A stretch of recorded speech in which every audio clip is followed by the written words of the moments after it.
Dr. Casey found one of those bikes left here at the entrance of the Allegheny River Trail. A blow dryer.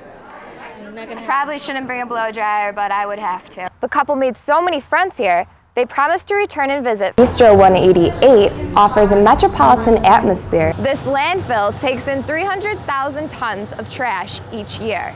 Now, that trash produces 4.8 megawatts of electricity every day. Now people are using Pilates as a way to help benefit the health of others and not just themselves. Immaculée survived by hiding in a 3x4 foot bathroom, the size of the box I'm standing in right now. Electronics manufacturer Sony announced last week that it expects an operating loss of almost $3 billion for the fiscal year ending in March. Families will try to sell everything they own to help pay their way back to Mexico. Reporting for SBU TV, I'm Jean Taylor. Oh, here they come. Since I'd grown up on a farm, I always said I'd own a small farm. This ended up being a lot bigger than I anticipated. In between his shifts as a physician, Leon runs and operates Sojourner Farm, caring for about 100 chickens, 10 pigs, and 10 cows. Yeah, how you doing? During the winter, it's about 45 minutes, morning and evening. Usually do chores twice a day, feed and water and make sure everybody's okay. During the summer, it expands to probably a couple hours twice a day. Unlike many large and commercialized farms, Leon raises his animals on fresh pasture or grass without any chemicals or medications. I'm not organic certified, but I'm not doing anything that would keep me from going organic. I think we use way too many antibiotics and too many chemicals in our feed. We're seeing a lot more resistance to antibiotics. And when you get recalls because of E. coli and Salmonella, it's usually because it's a resistant strain of E. coli. Pasteurized chickens like the ones with me here produce eggs with a healthier form of fat. These birds are out on grass during the summer, so the yolks are much darker because of the beta-carotenes and the amount of omega-3 fatty acids, which is good fat, that unplugs arteries instead of plugging them. Leon says customers appreciate that his animals are treated humanely and not caged. Most of my customers say they can notice a difference in the taste of the egg. Freshness is probably up front the biggest thing. Instead of weeks old, the eggs are days old.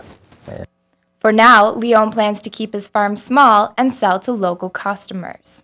You have to like it to stick with it because it's hard work, and you don't get that much compensation for it. But you're providing good food. For SBU TV, I'm Jean Taylor. The economic recession means we may find ourselves eating cheap, which may mean eating unhealthy. I found out how you can keep your pants loose and your food budget tight.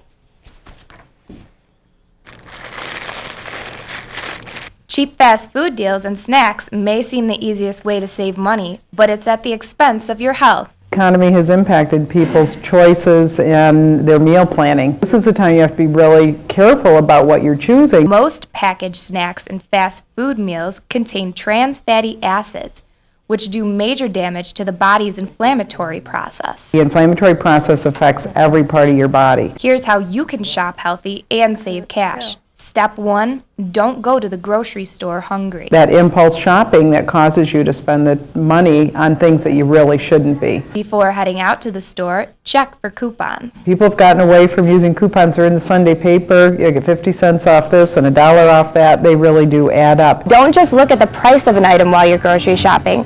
Make sure to check the unit price, or the price per pound of the item. It seems like you're saving money by purchasing this smaller jar of applesauce for $1.59, but its price per pound is $1.10. With this larger jar, the price per pound is 80 cents, which gets you more for your buck. Frozen vegetables are very high nutrient density and they're lower in cost. Canned vegetables are also much cheaper than fresh produce, but they're high in sodium. You can get rid of added sodium by soaking your vegetables in cold water. If you're looking for protein, but don't have the money for meats like steak, try this. You can get the same quality of protein in tuna fish. Affordable fiber can be found in beans and rice and whole grains. Those are great alternatives.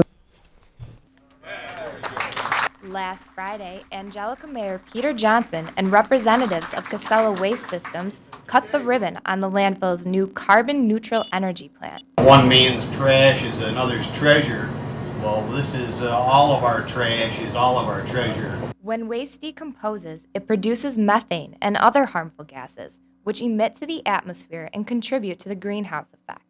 The new system takes those gases and turns them into a source of energy. So we have a series of horizontal and vertical wells that run throughout the length of the landfill, and we actually take a vacuum on that system and we suck every molecule that we can possibly find, and we bring those gas molecules to this building here. This landfill takes in 300,000 tons of trash each year. Now, that trash produces 4.8 megawatts of electricity every day, enough to power 5,000 homes. That electricity is distributed throughout New York. The landfill contains more than 20 years of waste and will continue to produce energy even after it closes. Gas is produced here 20 years after it's put in the ground. So even after this landfill closes, which won't be for another 20 years, the gas will be collected and will be producing energies for on the order of 40 years. Along with benefiting the environment, the new plant also benefits the town of Angelica financially. Every ton of waste that's brought here and every megawatt hour of energy that's produced, so on a very local level, produces economic development in the form of cash payments which are used each year to offset their taxes for their local citizens.